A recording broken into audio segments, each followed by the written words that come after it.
오늘 읽은 이 말씀을 통해서 넉넉한 은혜를 받자, 이런 제목으로 말씀을 드리겠습니다.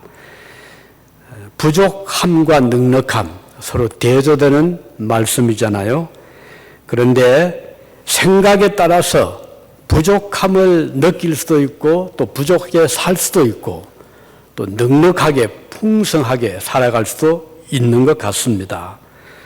좋은 환경에서 살지만 늘 부족함을 느낄 수 있지만, 그 반대로 어려운 여건에 있지만 넉넉한 삶을 누릴 수도 있습니다.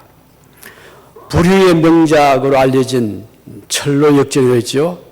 필리그림스 프로그레스라는 그 유명한 신앙서적인데요. 저자가 요한 번연 또는 잔 번연이라고 하는데, 이 사람이 감옥 생활을 오래 했습니다. 12년 동안을 감옥 생활했는데, 그 이유는 찰스 2세 당시 영국의 왕의 허락도 없이 예배를 드렸다. 요즘 같으면 참 죄목도 아닌데 그런 죄목으로 기소가 되고 투옥이 돼서 12년 동안을 감옥에 있었거든요. 얼마나 힘들었겠어요. 거의 지금부터 한 400년 전에 영국의 그 감옥이라는 것은 아마 유럽의 그 감옥을 보신 분은 아시겠지만 정말 열악하거든요. 햇빛도 안 들어옵니다. 캄캄한 속에 집어넣고 고생을 하게 했는데, 요한 번연이 그런 속에 들어가서 12년 동안 있으면서 그는 위대한 이 철로역정 책을 쓴 것입니다. 놀랍잖아요. 밝은 창문이 활짝 열린 햇빛이 들어오는 그런 방에서도 쓸 수 없는 그런 글을 이 번연은 그곳에서 저술을 했습니다. 번연의 그 생을 돌아보면 가정 배경 자체가 어려웠습니다. 가난한 조그만 영국의 촌락에서 태어났고, 아버지는 대장장이, 그러니까 뭐 이 불 속에 철을 넣어가지고 그걸 이렇게 농기구를 만든다거나 또는 뭐 화살을 만든다거나 그런 일을 하는 가난한 집안에 태어났고, 그러다가 10살이 됐는데 조금 이제 힘이 생기자 가난한 집이니까 아버지를 도와서 같이 일을 할 수밖에 없었습니다. 또 여기에 더해서 어머니마저 그만 일찍 세상을 떠납니다. 참 어려운 환경이었잖아요. 그래서 16살이 됐을 때 번연은 의회 군에 그 군인으로 입대를 해서 나라를 위해서 또 얼마 동안 일을 하기도 했습니다. 이제 그러다가 이제 제대를 하게 되고 결혼을 했는데, 마침 그 부인이 믿음이 좋은 분이었어요. 그 부인 가정도 뭐 넉넉하지를 못했지요. 그래서 혼수감으로 가져온 게 몇 권의 책이었답니다. 그 책이 아주 중요한 역할을 했어요. 청교도들의 믿음을 저술한 그런 신앙서적을 결혼 혼수처럼 가져온 거예요. 그래서 번연이 이제 공부를 많이 못했지만 틈틈이 책을 보면서 믿음을 더 다지게 되고 하나님을 찾게 되고 기도하게 되고, 이렇게 해서 나중에 이 번연이 간증도 하고요, 심지어는 조그만 교회에서 설교도 하는 그런 자가 되었습니다. 이렇게 하다가 결국은 자기 믿음을 지키기 위해서 주의를 꼭 지키고, 또 때로는 예배도 인도하고 설교도 했는데, 이게 이제 영국 국교회 수장인 찰스 2세 왕에게 미움을 받게 된 거예요. 그래가지고는 왕의 허락도 없이 함부로 예배를 드려내가지고는 감옥에 들어갔던 것인데, 그런 감옥에 들어갔지만 그곳에서 기도하고 경건 생활을 계속했습니다. 그리고는 쓴 책이 바로 철로역정인데, 아마 여러분 중에서 읽어보신 분이 있을 겁니다. 저도 오래전에 몇 번 읽은 기억이 나는데요. 그 내용은 뭐 간단하죠. 기독도란 크리스찬 사람이 장망성을 빠져나와서 천국을 바라보고 막 이제 그 일생을 달려가는 그런 것을 아주 해학적으로 재미있게 그리고 아주 의미 깊게 글을 쓴 그런 책이거든요. 이 기독교는 천국을 향해 가면서 많은 어려움을 겪습니다. 가다가 넘어지기도 하고 유혹을 받기도 하고 잘못된 길로 들어가기도 하고 그러면서도 끊임없이 다시 수정하고 다시 일어나서 천국에까지 들어가는 그 과정을 아주 재미있게 기록을 했습니다. 그런데 이 책이 나온 지가 그러니까 지금부터 한 400년이 거의 돼가네요. 그럼에도 불구하고 성경 다음으로 아직까지 많이 읽히는 책이라고 알려져 있고 또 한 번도 절판된 적이 없을 정도로 이 책이 계속 출판이 되고 있습니다. 요즘 뭐 여간 인기 있는 책이라 해도 몇백 년을 계속 출판되는 쉽지 않거든요. 저도 책을 이렇게 내보지만 그거 쉽지 않아요. 그런데 이 요한 번연이 이런 그 열악한 환경 속에서도 그는 넉넉하게 풍성하게 믿음을 강하게 했고요. 풍성한 믿음을 가질 수 있었잖아요. 오늘 함께 읽은 본문은 우리 주님께서 주신 말씀인데 12절에 보니까요. 무릇 있는 자는 받아 넉넉하게 되되 그랬습니다. 없는 자는 있는 것도 잃어버린다, 빼앗긴다. 그렇게 말씀했거든요. 그러면 여기 있는 것이라는 이 말은 하나님께 받은 은혜를 의미합니다. 우리 하나님께 받는 많은 그 은혜가 있는데 중요한 것은 그 은혜를 우리가 소유하고 있는가 하는 것입니다. 받은 은혜를 쉽게 내어버릴 수도 있고 잃어버릴 수도 있는데 여기 주님은 그 있는 것을 받은 것을 지킬 때 더 큰 은혜를 받는다. 그런 의미거든요. 자, 그러면은 오늘 우리 자신들을 돌아보면 나는 받은 은혜가 뭘까 생각을 해볼 수 있잖아요. 근데 많은 사람들이 받은 은혜를 쉽게 잊어버릴 수가 있습니다. 그렇지만 우리 자신들을 조용히 뒤돌아보면 어느 한 분도 은혜 받지 않은 분이 없습니다. 믿지 않는 자들도 그렇거든요. 예를 들면 나는 하나님 믿지 않습니다 해도 그가 알게 모르게 받은 은혜가 많이 있잖아요.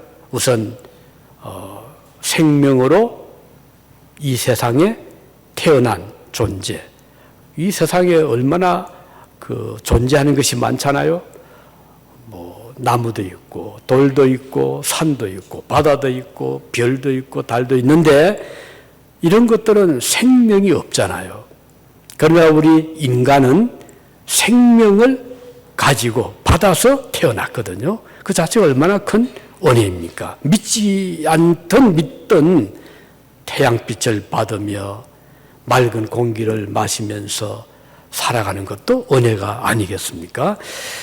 이렇게 받은 은혜가 많은데 우리 그리스도인들 그 중에서도 믿음을 가지게 된 것이 얼마나 큰 은혜입니까? 이것처럼 큰 은혜 없거든요. 평생 우리가 하나님을 섬기지만 순간순간 주님이 우리에게 베풀어 주실 은혜를 생각하면 너무 감격할 때가 많잖아요.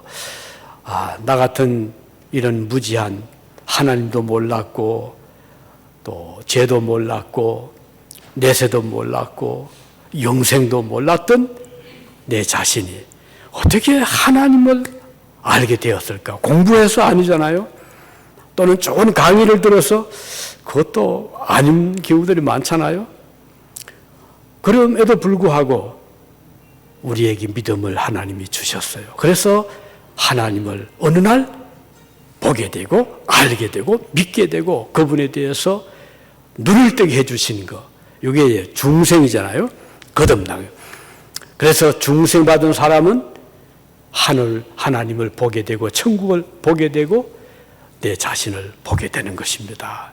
얼마나 큰 은혜죠. 이것이 하나님께 받은 은혜인데 자, 그래 이런 사람은 넉넉한 은혜 생활을 할 수 있다.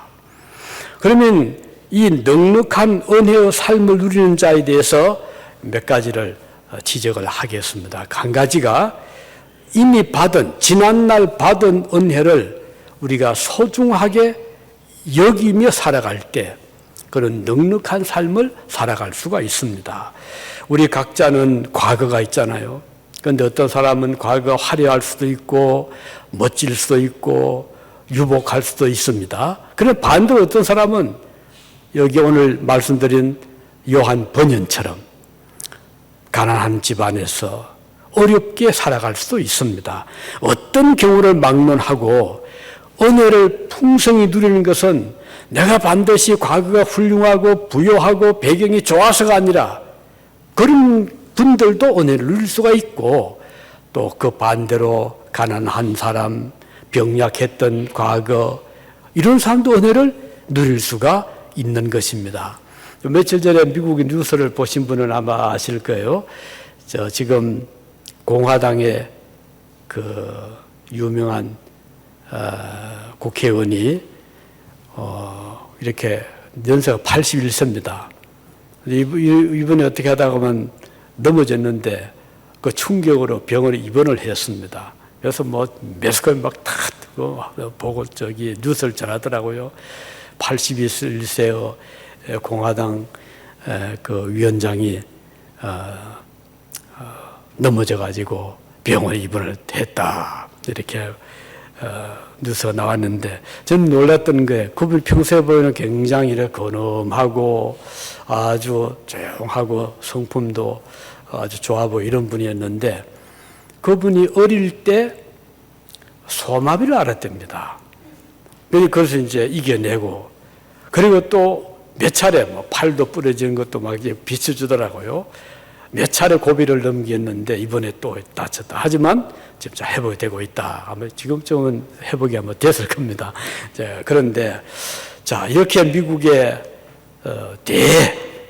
미국의 그런 그 국회의 대표하는 공화당의 그 대표자도 과거를 보니까 그런 병약할 때도 있었고 또 넘어져서 뭐 팔이 부러지기도 하고 누굴 막론하고 아마 전하 여러분도 과거를 돌이켜보면 어려웠던 그런 때가 있었을 겁니다. 그런데 문제는 그 과거를 우리가 슬퍼하고 낙담하고 왜 나는 이렇게 불우한가 이렇게 단식할 것이 아니고 오히려 그 과거를 오히려 감사한 마음으로 그럼에도 불구하고 오늘 내가 있게 해주신 것을 감사한다면 요셉을 보면 알잖아요.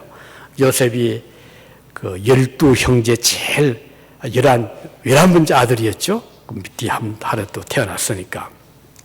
근데 요셉이 얼마나 어릴 때 아버지 사랑을 막 받으니까 형들이 그걸 못 참는 거예요. 저놈 때문에 저 요셉은 제일 좋은 옷만 저렇게 얻어 입고 형들이 그 요셉을 미워하고요. 시기 질투하고 그러다가 죽이려고 했잖아요. 죽이지 못했지만 애굽의 상인들에게 팔아버렸어요. 그래서 애굽으로 팔려갔잖아요. 팔려간데 그친 것이 아니고 종이 되어서 모함을 받고 나중에는 감옥에까지 들어갔잖아요. 그런 요셉이었어요. 그런데 그 창세 읽어보면 요셉이 한 번도 그 일 때문에 아버지를 원망하거나 하나님을 원망하지 않았어요. 참 신기할 정도입니다. 나중에 형들을 만나잖아요. 이제 가나안 땅에 가뭄이 오고 양식이 떨어지자 아버지 야곱이 형 아들들을 보냈죠. 애굽에 가서 애굽은 소문 들어보니 곡식이 많다니 가서 좀 사오느라 돈을 두둑이 주고 아들들을 보냈는데 그 이제 아들들이 애굽에 들어갔어요. 소문이 나잖아요. 가나안에서 양식을 사러 왔다더라. 그 소문이 당시 애굽의 총무로 있던 요셉의 귀에 들어간 거예요. 요셉이 얼마나 반가웠겠습니까? 그러면서도 한편은 어릴 때 생각하면 나를 죽이려 했던 형들이고 나를 팔아버린 형들이고 한편은 인간적으로 생각할 때 얼마나 그 마음이 편치 못했지 않았겠습니까? 그럼에도 불구하고 요셉이 형들을 만났을 때 자기 나중에 신분을 밝히잖아요. 그리고 형들이 벌벌 떨었죠. 아이고 이제는 우리 다 죽었다. 우리 어릴 때 죽이려 했는데 지금 애국의 총리가 되어 있으니 이제는 꼼짝 못하잖아요. 그럴 때 요셉은 형제들을 위로하면서 아닙니다. 나를 판 것은 형님들이 아니고 하나님께서 이때를 위해서 저를 먼저 보내주신 것입니다. 자, 이걸 보면 요셉의 그 해석이요, 그의 그 생각이 얼마나 긍정적이고 얼마나 은혜롭고 얼마나 용서하는 그런 마음이잖아요. 그런 과거의 그 어려웠던 때를 조금도 한탄하지 않고 오히려 그것을 잘 이렇게 받아들이고 오히려 감사하고 하나님의 그 은총으로 생각을 했던 것입니다. 이것이 바로 넉넉한 은혜의 삶의 모습입니다. 그래서 우리 성도들은 지난날 가정적으로 또는 개인적으로 혹은 국가적으로 또는 우리 교회적으로 어려움이 있었다 하더라도 그것 때문에 우리가 원망하거나 부모를 원망하거나 형제를 원망하거나 또는 다른 사람을 원망하는 것이 아니고 여기 요셉처럼 그것은 하나님께서 나를 축복하시는 하나의 과정이다 이렇게 생각한다면 오히려 풍성한 은혜를 누릴 수가 있는 것이죠. 여러분들이 한국에 계실 때 어떤 분들은 한국에서 6.25 사변 겪으신 분도 이 중 계실 테고 또 그 춘궁기 어려울 때를 겪은 분도 계실 테고 또 어떤 분들은 좀 젊은 분들은 그런 거 저런 거 모르고 또 한국에 계셨던 분도 있을 테고 미국에서 태어난 또 분도 계실 테고 어떻든 다 그 배경은 다르지만 우리가 어떤 경우에라도 지난날 과거에 대해서 하나님께 감사할 수 있다면 하나님의 은혜를 생각할 수 있다면 그는 풍성한 은혜를 누릴 수가 있는 것입니다. 자, 두 번째는 현재입니다. 과거에 대해서 우리가 하나님의 은혜를 감사하고 현재 우리가 처해 있는 이 상태에 대해서 여기 오늘 본문에 보면 우리 주님께서 말씀하신 대로 있는 자는 넉넉하게 된다 그랬어요. 여기 있는 자란 말은 하나님의 은혜 가운데 거하는 자, 하나님 은혜를 받는 자, 요 현재, 그 시제가 현재입니다. 그러니까 과거를 의미하는 것이 아니고 미래를 말하는 것이 아니고 지금 현재 내가 누리고 있는 이 은혜 속에 있는 자는 넉넉하게 된다. 그 말씀이거든요. 그래서 우리는 오늘의 현재에 대해서 우리 감사할 수 있을 때 그는 풍성한 은혜를 누릴 수가 있는 것입니다. 현재는 매우 중요합니다. 사실은 가장 중요하죠. 과거도 물론 중요하지만 오늘 현재 이 시간은 정말 중요한 그러한 때인 것입니다. 이 현재를 우리가 어떻게 받아들이냐, 이것은 풍성한 은혜를 누릴 수 있는 좋은 하나의 기회가 되기 때문입니다. 자, 이제 그 주님의 하신 말씀을 본문의 뜻은요, 하나님께서 은혜를 베풀어 주시는데 그가 지금 받아 누리고 있는 그 은혜를 우리 주님께서 보시고 넉넉하게 더 채워주신다, 그런 뜻입니다. 우리 주님의 하신 비유 중에 거기 달란트 비유가 있잖아요. 그래서 주님이 각각의 달란트를 주셨는데 그것을 받고 주인의 종들이 열심히 일을 합니다. 그래서 이제 배를 남겨서 왔어요. 주인이 오랜만에 집에 돌아와서 종들을 불러서 자, 그동안 일한 거 가지고 오너라 했죠. 그러니까 이제 2달란트 받은 사람 또는 5달란트 받은 사람 배 남기고 가지고 와서 주인에게 내어놓습니다. 주인이 얼마나 기뻐했잖아요. 칭찬했죠. 정말 수고 많이 했다 라고 하면서 그들에게 주었던 원금뿐 아니라 그들이 일해서 남긴 그 이문까지 그들이 배를 남겼잖아요. 전부를 다 돌려주면서 너희들이 가져라라고 했습니다. 여기 중요한 것은 그들이 현재 가지고 있는 것. 주님이 그걸 보신 겁니다. 자, 오늘 우리가 하나님 은혜를 넉넉히 누리기 위해서는 지금 우리가 누리고 있는 은혜를 잘 소중하게 생각하고 그것을 잘 보관을 하고 또 주님 앞에 감사하게 생각하는 것입니다. 이렇게 되면 우리 주님께서 귀하게 보시고 더 많은 것으로 채워주시는 것입니다. 오늘 우리가 어떤 형편에 있든지 하나님께 받은 은혜를 마음에 깊이 되새기면서 감사할 수 있기를 바라고 그리고 또 우리에게 있기 때문에 주시는 거예요. 만일에 없다면 그 한 달란트 받았던 그 종은 받은 것을 가지고 있지 않았어요. 어떻게 했죠? 수건에 딱 싸가지고 땅에다가 딱 묻어두었어요. 그러니까 뭐 없는 거는 마찬가지잖아요. 손에 없는 거예요. 주인이 올 때까지 그냥 땅에 묻어둔 거예요. 손에 아무것도 없었어요. 오늘 우리가 하나님께 받은 은혜를 어떻게 관리하고 있느냐. 이것은 매우 중요하거든요. 우리 교회도 마찬가지입니다. 우리가 지금 받고 있는 은혜를 어떻게 우리가 생각하고 있느냐 하는 것은 앞으로 하나님이 우리에게 베풀어 주실 그 더 풍성한 은혜를 받을 수 있는 그런 하나의 좋은 하나의 그 그릇이 되거든요. 우리가 받은 은혜, 우리에게 주신 여러 가지 축복들, 우리는 이것을 마음에 잘 새기고 감사하고 또 그것을 소중히 여기고 그것을 우리가 귀하게 여길 때 우리 하나님은 그것을 기뻐하시는 것입니다. 여러분 자녀들이 부모에게 받은 어떤 그것이 생일 선물이든 아니면 칭찬을 열심히 공부를 잘해서 부모가 기뻐서 준 어떤 보상이든 어떤 경우든지 자녀들이 그것을 아주 좋아하고 소중히 여기면 부모의 마음은 기쁘잖아요. 야, 이렇게 우리 아들, 우리 딸이 저렇게 즐거워하는구나. 더 좋은 것을 주어야지 부모의 마음이 아니겠습니까? 마찬가지입니다. 우리가 하나님께 받은 우리의 생명 너무 귀하잖아요.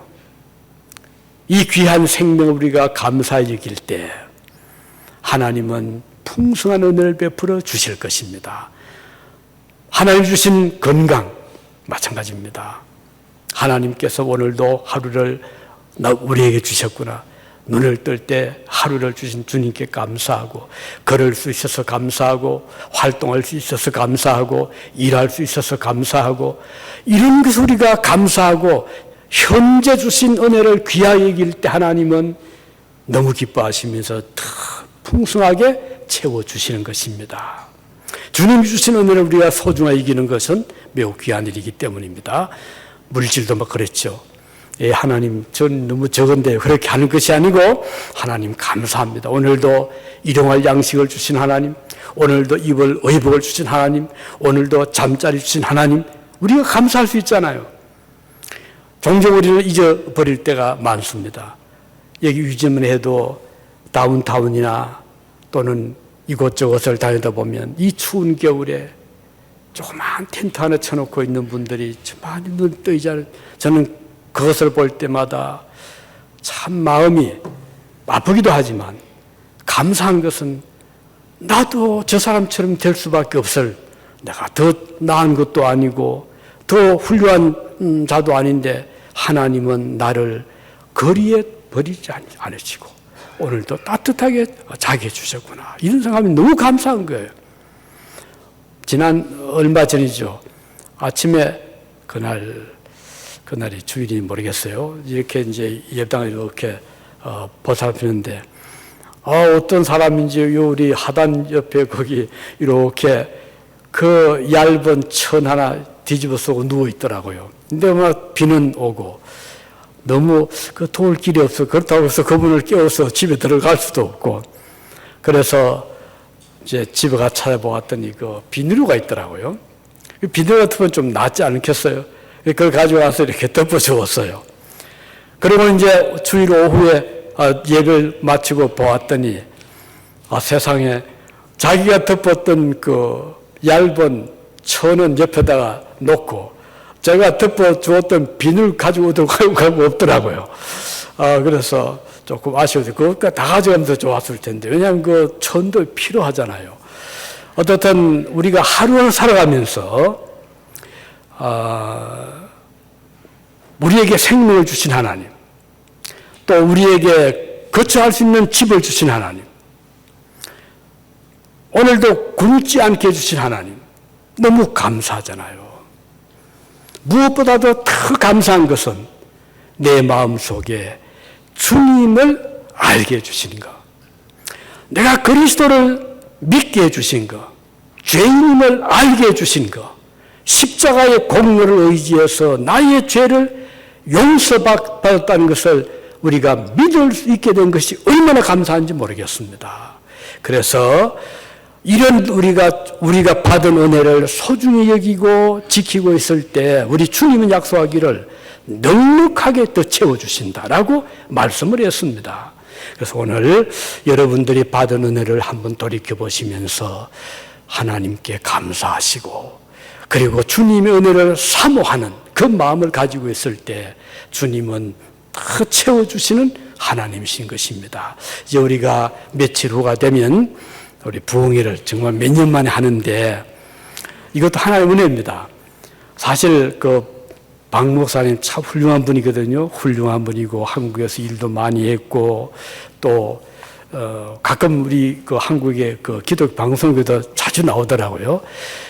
지난주 화요일, 지난주 화요일 날 포틀랜드에서 목회자 모임이 있었는데 저도 참석을 했습니다. 그 박 목사님을 초청해서 세미나를 또 그때 하더라고요. 그런데 거기 오신 목사님들이 그 박 목사를 너무너무 반가워하면서 이제 몇 마디 이야기하는데 제가 옆에서 이제 들어보았습니다. 어떤 분이 그러더라고요. 박 목사님, 이분이 잘 아는 어떤 목사님, 박 목사님 밑에서 그 부모로 있던 그분이 얘기하면서 목사님 설교가 너무 좋아서 그분은요, 3번 주일날 예배를 드리는데 1부, 2부, 3부를 드리는데 그분은 목사님 설교가 너무 좋아서 매주일마다 3부 예배를 드렸습니다. 그런 얘기도 하고요. 자, 어떤 굉장하더라고요. 제가 마음을 참 기뻤어요. 왜냐하면 또 우리 교회 또 오실 분이잖아요. 이번 어떻든 하나님께서 그런 훌륭한 목사, 우리가 초청할 수 없어요. 그 바쁜 분을 여기 유진에 한번 오세요 한다고 오실 수 있는 분 아닌데, 마치 이분이 페더럴웨이에서 한번 하고, 포틀랜드 또 교회 또 집회인도 하고, 그리고 오시는 차에 이제 오시게 된 거거든요. 그래서 오늘 이번 기회에 여러분 어떻든 최선을 다해서 그 예배 참석 시간, 금, 토, 일, 사흘, 그 주일은 2번이죠. 오전, 오후. 금요일 저녁, 토요일 저녁, 주일 오전, 주일 오후 4번인데 이번에 꼭 은혜를 많이 받으시기를 바라고, 제가 조금은 좀 미안한 마음이 드는 것은 이번에 큰 몇천 명 되는 교회에서 매주일 설교를 했던 분인데 우리 교회 얼마 되지 않는 교회 초청하기가 조금은 좀 미안한 감이 있기는 하지만, 그래도 또 여기 미국이고 또 우리 형편이 이러니까 이해하려 생각을 합니다. 그나마 또 우리가 이런저런 바쁜 이유로 또 빠지고 이러면 좀 미안하잖아요. 그래서 여러분 어떻든 최선을 다해서 이분께 좀 많이 참석해 주시면 감사하겠고, 저도 조금은 좀 덜 면한 그런 마음이 들지 않겠나 생각을 합니다. 어떻든 우리 하나님께서는 현재 우리가 받고 있는 은혜를 감사의 생각, 소중히 여길 때, 그리고 은혜를 사모할 그런 마음을 가질 때 더 크신 은혜를 베풀어 주신다. 넉넉한 은혜를 베풀어 주신다 하는 말씀입니다. 이제 마지막으로 우리 하나님께서 넉넉한 은혜를 베풀어 주시는데 그것은 우리가 미래지요. 과거, 현재, 미래, 내일에 대한 미래에 대한 하나님의 은혜를 기다리는 예수님의 제자들이 예루살렘을 이제 떠날 수밖에 없는 상황이 있거든요. 왜냐하면 워낙 그 피박이 심하고 사람들이 예수님을 십자가에 못 박아 죽였고 제자들만 만나면 잡으려고 하는 그때잖아요. 그런데 예수님께서 너희는 예루살렘을 떠나지 말고 기도해라 라고 말씀을 했잖아요. 그 제자들이 그 말씀을 듣고 예루살렘 마가 요한 다락방에 모여서 한 120명이 모여서 열흘 동안을 간절히 기도를 했잖아요. 그랬더니 하나님께서 열흘 만에 오순절 성령의 충만함을 베풀어 주신 것입니다. 성령을 충만해 받고 나니까 완전히 그들의 삶이 바뀌었잖아요. 그동안 두려워서 숨어있던 사람들이 담대해져서 나가서 복음을 전하고 옥에 갇혀도 두려워하지 않고 붙잡혀서 위험을 받아도 그들은 담대하게 복음을 전했습니다. 자, 이것이 은혜를 사모하면서 기다리며 기도할 때 하나님께서 그들에게 베풀어 주신 은혜였습니다. 오늘 우리는 미래, 내일 은혜를 사모하고 기다리고 그리고 오늘보다 더 크신 은혜를 우리 주님이 우리에게 베풀어 주실 것이다.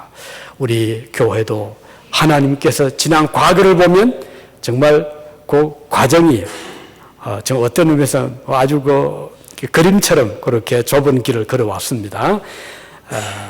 28, 9년 전에 하나님께서 우리 교회를 세워주셨는데 근데 그동안 참 과정이 아시는 분은 아시잖아요. 참 어려웠잖아요. 그럼에도 불구하고 끝까지 우리 교회를 지켜주신 여러분께 감사를 드립니다. 떠나지 않고 힘들다고 떠나지 않고 십자가를 벗어던지지 않고 묵묵하게 지금까지 오신 분들 여러분들이 계십니다. 너무 감사하고 그리고 그 과거를 돌이켜보면 참 우리가 예배당을 교회를 지키기 위해서 얼마나 노력 많이 했잖아요. 음식을 하지도 못한 음식을 만들어서 음식을 팔기도 하고 또 펀드레이징 한다고 운동장 봉사 또 여기 아시안 축제 또 대학교 안에서 EMU에서 등등 지금까지 우리가 요 팬데믹이 와서 지금은 이제 우리가 안 하는데 많은 분들이 그러죠. 중앙교회 교인들은 고생을 많이 한다고 고생 많이 했죠. 그래서 어떤 분은 전도하면 중앙교회 나가면은 너무 일을 많이 해야 될 것 같아서 안 간다 그런 말까지 들을 정도였잖아요. 그러나 사실 우리는 교회 때문에 한 거잖아요. 복음을 위해서 한 거거든요. 그래서 우리가 다른 사람의 손 벌리지 않고 우리는 계속 했는데 하나님께서 불쌍히 보셔가지고 팬데믹을 딱 주셨어요. 하고 싶어도 못해. 그런데 솔직히 저는 인간적으로는 너무 감사한 거예요. 아니면 제가 아직 했을 겁니다. 왜냐하면 아직 빚이 있으니까. 하나님이 이제 그만 됐다 하고 딱 멈췄어요. 안 했지만은 우리가 더 큰 빚지지 않고 어떻든 교회가 지금 진행하고 있잖아요. 너무 저는 감사한 생각이 들고 앞으로 하라 그래도 못할 것 같아요. 좀 놀아보니까 너무 편하고 그렇지만 우리가 주님께서 또 하라면 해야 되지 않겠어요? 하지만은 전 생각에 더 하지 않게 하실 것 같아요. 걱정하지 마시고요. 어떻든 내일 미래를 바라보고 열심히 우리가 믿음 생활, 기도 생활 열심히 하시고 열심히 말씀 순종하시고 또 열심히 우리가 복음을 전하면 그처럼 더 귀한 일이 없잖아요. 이런 사람에게 하나님은 은혜를 베풀어 주십니다. 오레곤주에 제가 오고 한 30년 동안 쭉 지켜보니까요. 제가 왔을 때 오레곤주의 교회가 한 한 60개 정도 된다 그랬어요. 그때 뭐 포틀랜드에 한 4, 50개, 그리고 그 주변에 이렇게 한 6, 70개 그때 된다고 그랬는데 지금은 다 합쳐도 한 40개도 안 되는 것 같아요. 한 3, 40개 되는가요? 그만큼 예배당 지키기가 쉽지 않은 겁니다. 이 유진에도 제가 오고 나서 7, 8교회가 세워졌다가 문 닫고 그렇게 했잖아요. 뭐 어쩔 길이 없어요. 그럼에도 불구하고 하나님은 그중에 가장 약했던 우리 교회를 주님이 지켜주시고 인도해 주신 건 너무 감사하고, 그리고 앞으로 우리는 주님 오시는 그때까지 우리 할 일이 있잖아요. 지난주도 우리 대학생 음식 봉사를 했습니다. 참 감사한 마음이 들더라고요. 우리가 한 20년 이상 거의 그 사역을 했는데 일본 교회가 지금 못하고 있습니다. 물론 교회도 적지만 목사님이 얼마 전에 이동을 하셨다 그러네요. 아직 계시지만, 목사님 여기 집도 있고 계시지만 교회는 다른 캘리포니아의 어떤 교회에서 사역한다고 하시네요. 뭐 그런지 모르지만 일본 교회가 이번 학기 지금 일을 못하고 있습니다. 그러나 이제 우리 한국 교회, 미국 교회, 그 다음 중국 교회, 중국 교회 열심히 합니다. 그리고 인도네시아가 이번에 조인을 했더라고요. 이렇게 해서 하고 있는데 저는 너무 감사한 생각이 들었어요. 우리처럼 약하지만 그래도 우리가 꾸준히 해왔고, 또 우리 교우들이 그래도 협조를 해주시고, 또 이번에 지난번에 유장님도 오셔가지고 장로님께서 그 80이 넘으신 분이 앞치마를 탁 메고요. 사진을 못 찍어도 찍어서 그랬는데 탁 메고 음식도 이렇게 같이 또 오셔가지고 그 요리해 놓은 그 차에 당신이 탁 실어가지고, 전 뒷정리 때문에 좀 늦게 갔는데 갔더니 벌써 그걸 탁 꺼내가지고 다 옮겨놓고 너무 감사하더라고요. 이걸 보면서 우리가 나이가 많든 적든 우리 하나님 일에는 그거 차별 둘 거 없잖아요. 힘이 된다면은 어린 아이도 하고 노인도 하고 얼마나 좋습니까? 그래서 이런 자들에게 하나님은 넉넉한 은혜를 베풀어 주신다. 기억하시고 우리 중앙교회가 우리 넉넉한 하나님의 은혜를 계속 누릴 수 있기를 바랍니다. 기도하시겠습니다.